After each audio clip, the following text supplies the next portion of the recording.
Today's guest is Gilbert Vitundinda. Gilbert is the author of a book titled Life's Lens, Looking Through the Eyes of a Compassionate International Child, a memoir about his life growing up in extreme poverty in Uganda and later moving to the United States. He is also the founder and CEO of a nonprofit called Love Restoration, an organization that provides education, nutrition, and healthcare to children in Uganda. In our interview, Gilbert discusses his life in Uganda, how sponsors in the U.S. provided him with the rare opportunity to stay in school, what it was like to move to the U.S., and all the ways, both big and small, that people can empower and help others. Gilbert, it's so nice to have you here with me today. Thank you for being here. It's my pleasure being here. Thanks, Bess, for hosting me. The first thing I want to talk about with you is your childhood in Uganda, where you grew up. And I know you grew up in extreme poverty there, and I'd like you to talk a little bit about what your life was like as a child.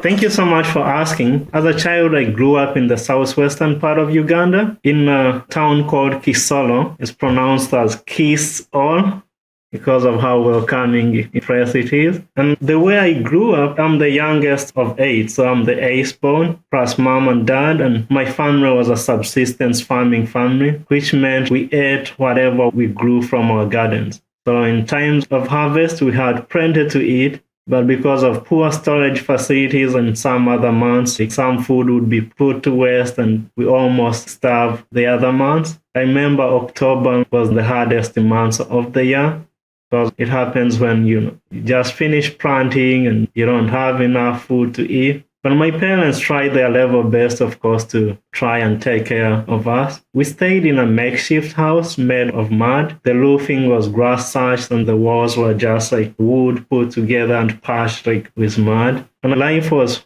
pretty normal. My family was a loving family. We still made fun of each other and we enjoyed each other's company. But opportunities were hard to come by. It was easy to look at the situation around the family and be like, I don't think I'll ever go to school. I'm the youngest, but some of my siblings are dropping out of school. It turned out that 6 of my 7 siblings dropped out of school simply because my parents were not able to send us to school. And we're not talking about paying a lot of money for tuition. It might be like $15 every 3 months to buy scholastic materials, but even that were hard to come by. And so living was a daily struggle, but there were still so many reasons to be grateful for. I had nice, good parents and a nice family. Yeah. At some point, you were able to get sponsored through an organization that did allow you some benefits that were different from your siblings. How did that all play out? It was really a great honor. In the midst of the material extreme poverty situation, my parents were believers and would hope and pray that somehow, some way, God would make a way for me and my siblings to be taken care of. And when I was 7 years of age, I got the opportunity to be part of this huge non-profit organization that was known to give students and children opportunities to go to school. And this meant they would buy you scholastic materials, books, pens. And if you needed to get some tuition, they would pay for that tuition. They ran a program, what they call the Child Development Program, which normally was run at a church. And so I was able to be part of another church community and grew up with other children. But this gave me opportunities that my siblings didn't get. It made my hopelessness was repressed with hope that ultimately only God can give, but through the generosity and kindness of a stranger, somebody that I didn't know. This organization got to pair me with somebody who at that time was from the US. I never imagined ever stepping foot in the US, and hearing that you have a sponsor from the United States of America at that time was like,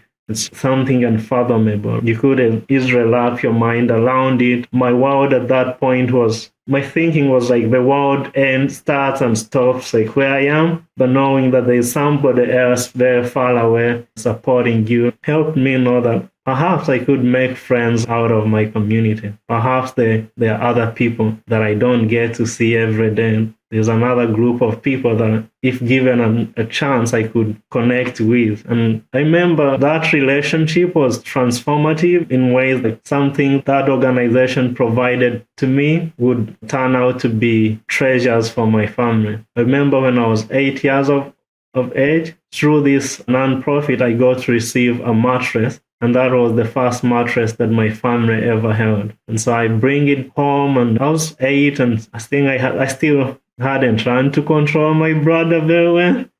And so I still made the bed wet. And so my parents were like, Gilbert, we can't trust you with this treasure. And everybody else in my family wanted to use the mattress and the blanket. And I remember that time, because it was just one mattress and one blanket, how can everyone use it every day? It was like impossible. So my parents made an executive decision that this mattress and blanket become a shared treasure. So especially whoever felt sick would be the one to use the mattress and the blanket. Because I come from a very communal-based community. And so when you're sick, like, somebody will come to check on you, and it looks good if they find you laying on a nice bed. And I'm really grateful to have been part of this nonprofit that really supported me through the generosity of the stranger that they had paired me with. When you had the one mattress that everybody treasured, what was the way that everybody else was sleeping before the mattress, or everybody else who didn't have the mattress? So everyone else who didn't have the mattress, and even when it was shared, like, it would be brought like in the living room, because normally when visitors come to check on you, they find you in the living room. But in the bedroom would like just get logs of trees and like maybe make a bed shelf, like use the logs of trees to make a bed shelf structure, and maybe add grass on it. And then on top of the grass, maybe add like a mat and cover yourself with another mat. And that was actually an advancement from before, when we just put a mat on the dirt floor and cover myself with another mat. And so like grass. So like when you harvest beans, I don't know if it's common here to slash beans, and I don't know how to even express it well, but we would use grass, something that we have, like after getting the beans out, we use the grass from that. The other grass that was also common to use as a bed was dry banana leaves. They would be soft enough that if you put a mat on top of that, you would still have a good night's sleep, just like you would sleeping on a mattress. Where did the mat come from? So the mat, like ladies, like my mom and my sisters, they would go to a lake or a swamp and get papyrus and like sisal-like feature that we used to call ubuhivu. And my mom and my sisters would make mats that would be used to sleep on. And also some of the mats that would be made would be used as gifts. But during that time, mats were like also sold in the market if one was lucky enough to have money to go and buy an already made mat. But that was expensive, and so the other option was to go get papyrus from a swamp, dry it, and then use it to, like my mom would use it to just make a mat. And that would obviously take a longer time, but getting the papyrus would oftentimes be free. You just had to walk several miles to get it and carry it on your head back home. But that was the normal life growing up. Like we would walk almost everywhere, and the mode of transportation was like carrying something on the head. Like it didn't matter whether it was water, whether it was the mattress, whether it was the mat, whether it was the harvest from the gardens in case your garden was not close to your house. Because oftentimes like I come from a place where there's a lot of land fragmentation. So a small piece of land here might be yours, but your next piece of land might be a mile or two from that other one. So ultimately you go carrying seeds to different gardens, and then during harvest time you go carrying back the harvest from there back home, and it's all on the head. And so growing up, I had never thought you can have a gym membership or sign up for anything to do exercise, because exercising is what we did whether we wanted it or not. Tell me about the water situation. What was the water situation like? For the water situation, so when we still had like a grass thatched house, like the water situation was very difficult. We used to walk about 4 miles to get water. And so when you brought water, and this would be like normally would go to a lake or to a stream and then carry the water back home. And so when you're walking those miles to get water, when you bring it home, you have to use it sparingly. Because oftentimes one would carry 5-gallon jerrycan of water, I have one sister who would carry like bigger portions of the water. But even when we had the water, you had to use it sparingly. For a shower, you don't just use 5 gallons for a one time shower. So oftentimes we would actually make a piece of cloth wet and then wipe yourself with a piece of cloth because you didn't want to waste that much water. And the water would bring would be for cooking, for at times we would actually bring the clothes to the stream and wash them from there. And then when they are dry, you just come home and make sure that the water you bring is not for washing clothes because oftentimes that would take a lot of time. And again, like going to a stream, at times you would, on a day like Saturday, the long distance wasn't the only struggle to getting the water. You would get there and all of a sudden, all the members in the town and the nearby communities are all there. So you all had to line up for water.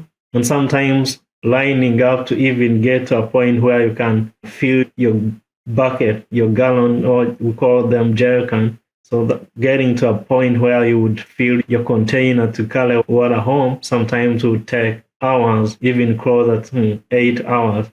Some of my siblings actually, when they dropped out of school because they were not going to school, they ended up doing more of the chores like fetching the water and spending longer hours there. And because I was lucky and I had support from an organization paying my tuition and giving me scholastic materials, I was a little excused from doing some of the chores because some of the chores would take a very long time. And it's so common, like in my community, for even children to drop out of school just because of something like water. Because they spend a long time walking to the water source, and then by the time they get from the queue and collect the water and they start walking home, if they are lucky to go to school, the class doesn't stop to wait for them. The class has moved on. They are on a different topic. And by the time they try to catch up, it ends up being overwhelming. And so some of my friends at that time also ended up dropping out of school just because of chores like collecting water. What is the situation now, your understanding of the same community or other communities in Uganda? Is this a similar experience there now, or have things changed? The experience now has improved. When I grew up, the government tried to bring tapped water closer to the community. Instead of having to walk several miles to go to a lake or a stream, you're going to a central location that has many taps connected, but you still have to be waiting. You have to be in line. So that might still take time. And actually, later on, one thing that I didn't mention, so my family later on built a better house with a different roofing. Instead of grass thatch, it was a tin roof. And so if you're like today, many people, especially those with houses that have tin roofs, they collect water from the roof. When it rains, so whenever it rains in my community, if you have whatever container you have, you bring it outside and try to harvest water from the roof. And at one point, like on my house, the nonprofit that was supporting me gave us a water tank, which was it was bigger. It was 2,000 liters. And so we would during rainy season, when you have a tin roof, that would get filled up in a day or two.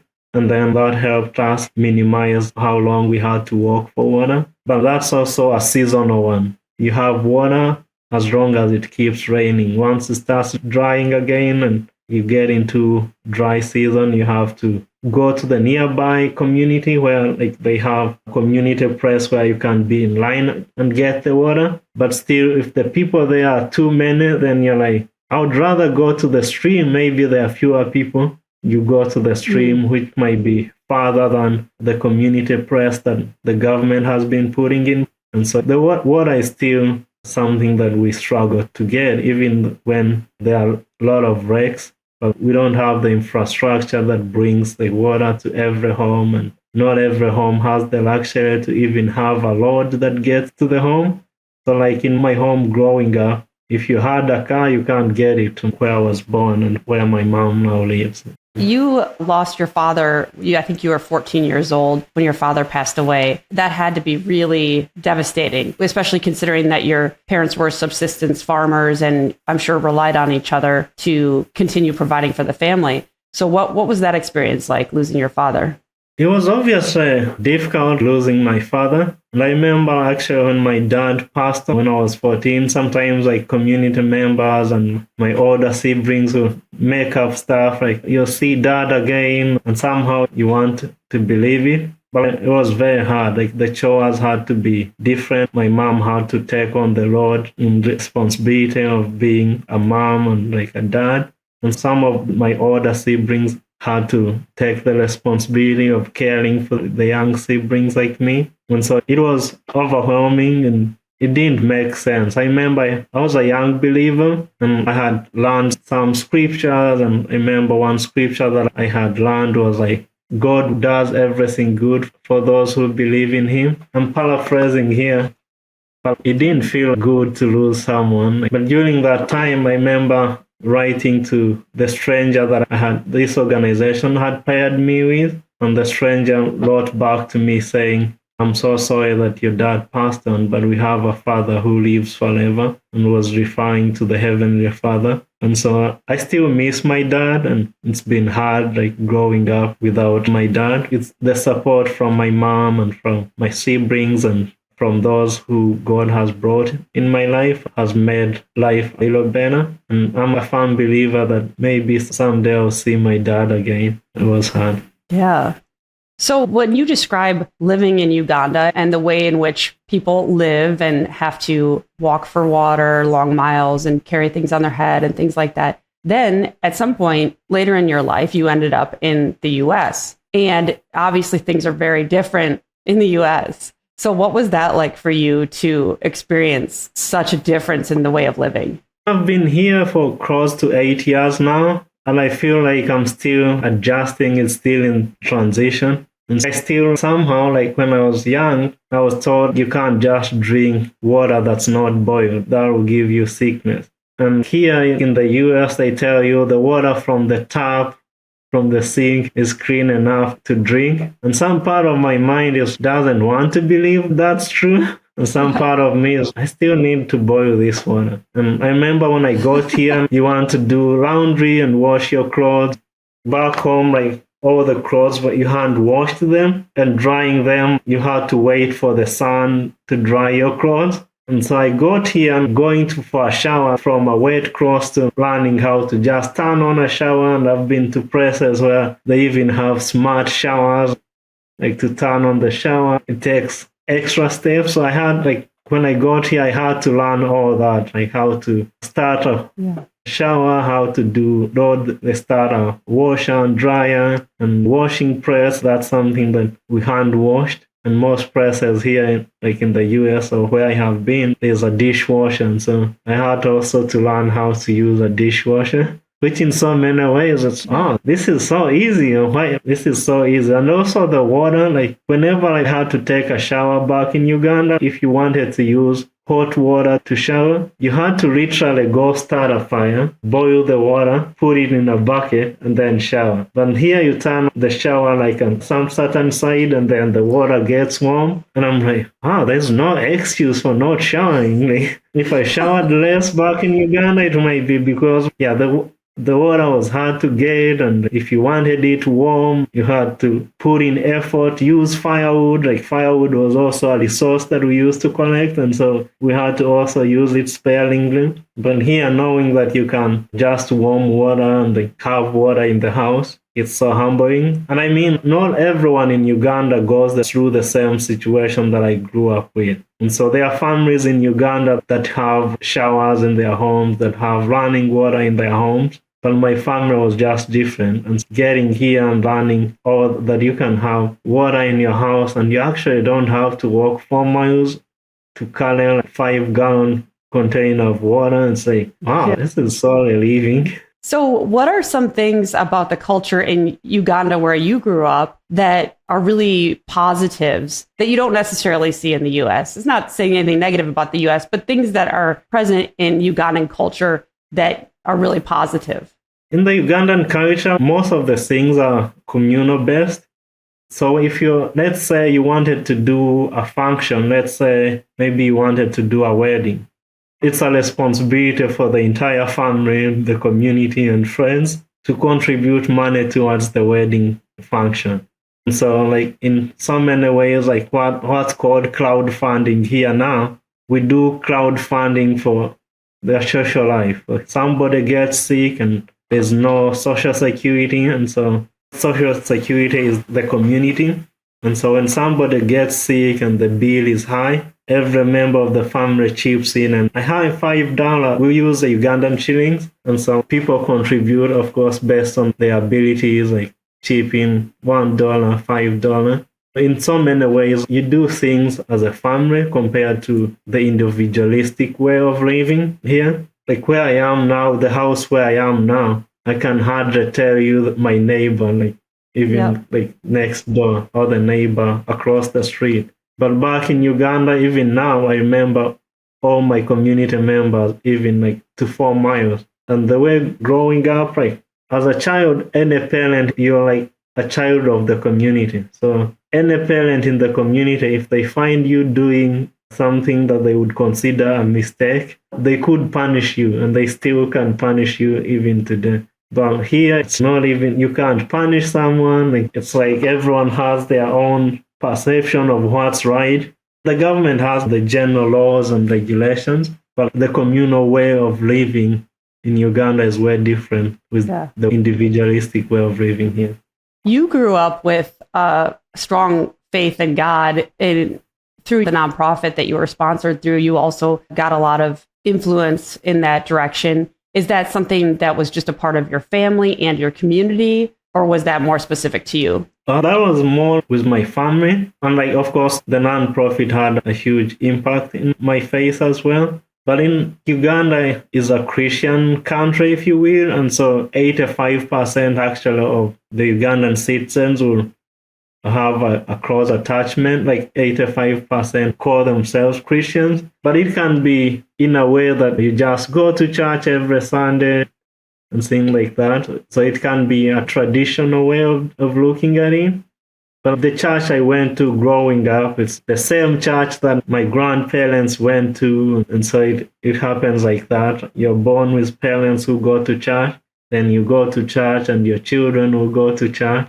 And then as you go to church and hear the word of God shared, ultimately the Holy Spirit does his work and plants a seed in your heart and you accept him. And when I was 14 years of age, that's when I accepted Christ as my personal Lord and Savior. But I had been going to church and doing church activities from when I was like a child. And actually in the church, that's where you get the first name. My first name, Gilbert, I was baptized when I was a baby. And that's the name that my parents chose to baptize me with when I went to the church. But the last name, Fitundinda, was given to me at birth. So in so many ways, the church does a lot of influence on what names children are given. Fitundinda is a name that means I have a protector, and my parents saw that God had protected them and protected me when I was born, and that's why they gave me the name Fitundinda. And so it's common to find names that often refer to how God takes care. There are some names like in my community where someone would be called It's Only God Who Cares, and that's Halelimana. And so we have different names like that. I want to step back a little bit to the poverty that you experienced in Uganda, which in lots of different places, there's poverty, and in different countries and in different ways it presents itself. You talk a little bit about, I would say, like a hopelessness or despair that can sometimes happen, or getting in a mindset that's a little bit more negative. You talk about that in your book. What would you say about that sort of hopelessness that sometimes can take over when someone is living in poverty? I mean, when you're living in extreme poverty, it's easy to think that I will only be what I'm surrounded by. And if you look around and all is poverty, you look around and all your children dropping out of school, you look around and you see there are no opportunities, it's easy to think that you will never amount to anything.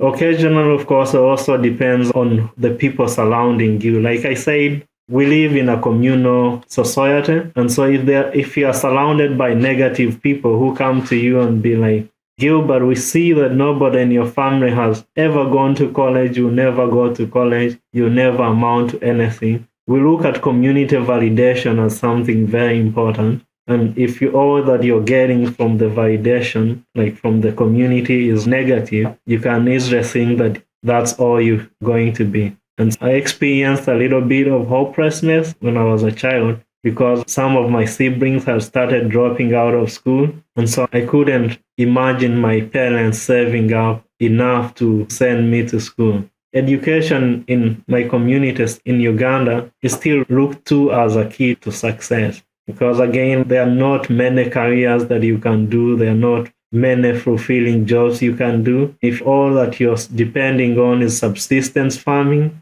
you might have 2 acres of land, but if that's a land you're farming at day in, day out, ultimately it's not going to yield much. And if it's not yielding much, you can't be like, I'll get enough produce and sell some and get enough to maybe do something important, build a nice house or things like that. But I mean, it's like the hopelessness growing up. The nonprofit that was supporting me had some social workers and community leaders who would talk to me and remind me that you might be in extreme poverty, but this shouldn't be the one defining you. Above all, you're defined by God. God has great plans for you. My community would look at me. As a child, I was very shy, and so they would look at my weaknesses and inadequacies. And of course, that's some of the people and tell me, like, because you're weak in such and such an area, you won't get this and this praise. But then when you get other validation from leaders that tell you, Gilbert, you have a lot of potential. And even the stranger that I was paired with, they would write letters to me. And in the letters, they would tell me that, Gilbert, you have value. Gilbert, we believe in you. Gilbert, God has great plans for you. And that time when I was a child, some of those were like, really? I have value? God has great plans for me? And at that time, I started believing it, but I wouldn't have guessed what those plans were. But as I look back now and seeing where I am now, and I feel like I've been blessed in so many ways that I feel like I still don't think I have a lot, but whatever I have can be shared. I think this is such a great example of what a huge difference it makes if there's someone, any person, any organization that shows a little attention or can provide some support for a child who's living in poverty, because you can imagine how different it would have been for you if that had not occurred. And it's not that your life would have been horrible or something. It's just your life would have been very different. What sort of importance would you place on that in today's world going forward? People reaching out, people sponsoring, people doing something to help, attempting to help a child living in poverty. How would you speak on that today? I would invite people to look at whatever they have. And if they can support someone in extreme poverty, then share, like support that child if at all possible. But the other thing that I would also encourage people to do is like sometimes small things like the kind of words that you say to your neighbor, the kind of words you say to someone whom you think is insignificant, especially in a culture where today, like some people might come from different backgrounds or different countries, and some others tend to look at them and say, so-and-so shouldn't get all the resources from my government or shouldn't be supported by so-and-so. But I would encourage them to look around and say, be empathetic. If you were the one living in a situation like the one marginalized, what would you expect from others? And whatever answer they may get, and that might be for personal reflection. And so whatever comes to mind, be like, do you have a way to do that for someone who is in that same situation that you're reflecting on? If that child is in extreme poverty, can you help them get out of extreme poverty? Or can you say a word that maybe will help them change their perception of or who others or what the society or the environment has told them? And then if you can, go ahead and do it. And for those actually in developing countries, to change someone's life, like when I was a child, this nonprofit, at that time, they used to give $32 a month. And that's the money that ultimately got me to school. And I've been in the US, but I know before I got here, I used to think that only those who are rich and wealthy can afford to part with $32 a month. But you get here and you realize we started $2 a month. I can't even, it's not even a water bill for my house. It's not even a meal for a whole month. But that's ultimately changing someone else's life. And so I think being considerate and reflecting on what one has and how they could be helpful to those, sharing a little bit of what one might have might be helpful to those that have less, would be a tangible way for, I believe, everyone to actually live. Yeah, when you're describing that, it really does sound like a lot of people, it wouldn't be that much money for them and their lifestyle. But this is a huge, huge difference in a place like Uganda. It completely can change a child's life. And like you said, it could be like going out for a meal for 1 month. That amount of money could change a child's life. So that is really an important message, I think.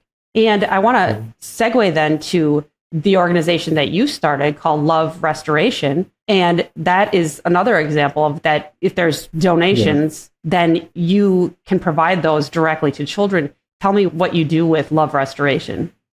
With Love Restoration, actually it stemmed from 6 of my 7 siblings dropping out of school. And one of my elder brothers went to school, and he's actually now the second head of education in the town that I grew up. And so with him, we started the Love Restoration to provide education, nutrition, and health care to children like my nieces and nephews.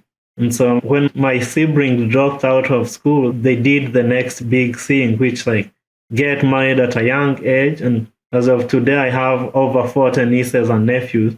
And so some of my nieces and nephews had started dropping out of school. And so Love Restoration was started to somehow share the little that I thought and my brother thought we had with children in my community. So we operate through a school. Our school now has 340 children and 18 full-time staff members. And when we started, in 2014, we started with 20 children. The structure we had at that time were not good enough. And so we are actually in the process of building better facilities right now. And so there are some construction projects going on at Love Restoration School in Uganda. But we also run a nonprofit here in the US, to invite people. If there's anyone who wants to be a part of what we are doing, we receive tax-deductible donations through the nonprofit here in the US. It's called Rains Africa. It's a nonprofit that some of the people that I met felt compelled to partner with me, and we formulated that nonprofit to be a channel through which donations from here can be received and then sent to Love Restoration in Uganda for the work to be done. And it's gone through a lot of growth trajectory, from when we started in 2014 to today. And I feel like with the generosity from others, it keeps growing. And so I would like to invite whoever gets to listen to this. Again, maybe what you can contribute might be a little. Maybe you can afford to buy a brick that can be added on the construction. Or you can afford to buy a tin roof that ultimately will be put on the roof. We're actually also building a water tank. We have water tanks at our school, and we have connected tap water at the school. So children can come to school, and if they need to take water home, they can come with their containers and bring water home instead of having to go and spend hours at a well or at a water collection center. And so Love Restoration was a way to just share the little that I thought and my brother thought with children like my nieces and nephews. And we're hoping we'll get to impact many people. And like I said, education is still looked at as a key to success. And our schooling we have is basically it's a pre and elementary school. It's kindergarten and elementary school, but we have some people that we support through high school, and we are hoping that we'll continue to plant the seeds for our children to learn, and hopefully as the Lord provides, maybe support some through high school, even to college, and perhaps get fulfilling careers. You also mentioned as part of Love Restoration that you address nutrition. And you mentioned in your book that there's still a lot of times where children don't necessarily have food. They don't necessarily have a lunch.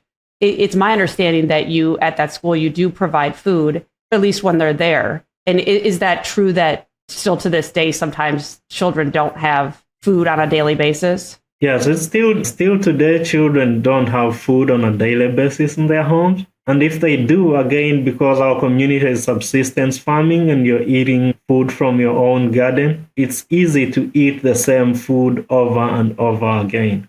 And so, like, if you're planting beans and potatoes, that's what you eat for lunch, that's what you eat for dinner, if you're lucky to have some. And then, so it ends up causing malnutritional related diseases. So actually, research has it that 5 of every 10 children from my community have stunted growth, which stems from what they eat. Some of the foods we eat are deficient in some good nutrients. And at our school, we are hoping we provide a meal every day. But to provide more than empty calories, you obviously need more money. And so we've been trying to provide a nutritious meal, but our feeding program is not at the level that we would like it to be at.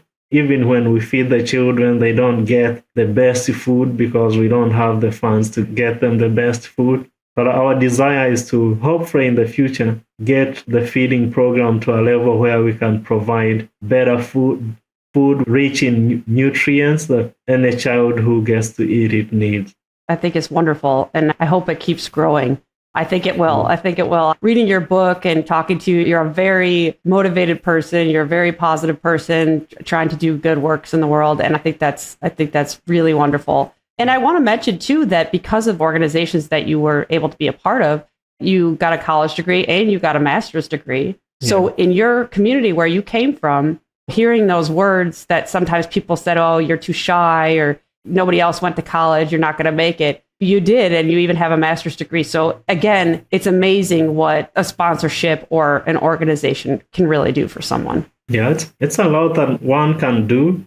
And again, maybe not everyone can come to where I am, or the life trajectory may be different, but it makes a huge difference just being there for others. And again, it comes back to what words are you saying about others, especially those who have some weaknesses. As human beings, we all have weaknesses. I may not look like somebody else. I don't speak with somebody else. Or my facial appearance looks like I'm shy. But does that really mean that I won't get a college degree, for example? Does that mean that I won't get a good job, for example? Maybe not. But who are the people telling me that you have the potential? You're better than what these others are saying. And also, now as I look back, I look at what are some of the words that I didn't like hearing from others. What are the words that I liked hearing from others? How am I being the positive influence that I had? The positive influence that I wish I got. I think that should be the way of life for everyone, trying to again look at the words that we are saying and say how empowering are they. If someone is weak in some area, before we point fingers to their weaknesses, can we recognize that as human beings we have weaknesses by default? But can we, instead of focusing on each other's weaknesses and how others are better, is there a way to join our forces and maybe do better with what we are all gifted with? It might be talents, might be other strengths. I feel like the world would be a much more better place if the people in it worked more in unity than focusing on what divides them or what makes them distinct or different. Is there anything else that you would like to share or that you would like to talk about today? There's always more to be said, and the book has more. But if I was to say maybe 3 things as we get close, as individuals, we can all be selfish in some ways. My invitation to everyone listening to this is how will you try to be a little selfless today? And as you try to be a little selfless today, can you be empathetic with those that might be going through different struggles? If you're struggling, my prayer for you is that you find some people to encourage you and let you know that maybe your struggles might be for a season, or after the struggle, maybe there is a lesson or something that might be born from your struggle.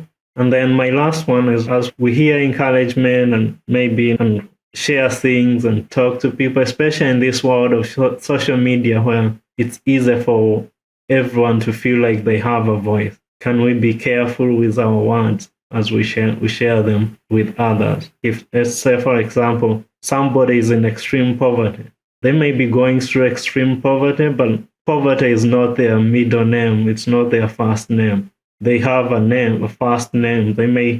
Maybe they don't speak English, but if they don't speak English, they are still human beings. Can we say great words about them? Words that reveal they are human beings like we are. I really think that's so beautiful and wonderful and so true that we are all humans. We are all connected. We are all exactly unique from each other, but we are all also connected and we all have value. And I think that's so much of what you put out there in your book and into the world, and just honoring differences, being kind, all of these things that we're all connected and we can all help each other. And I think that's a lot of what you stand for. And I really admire that. Thank you so much, Beth. Thank you so much for being on the show. I'm just honored to have you here. I really appreciate it.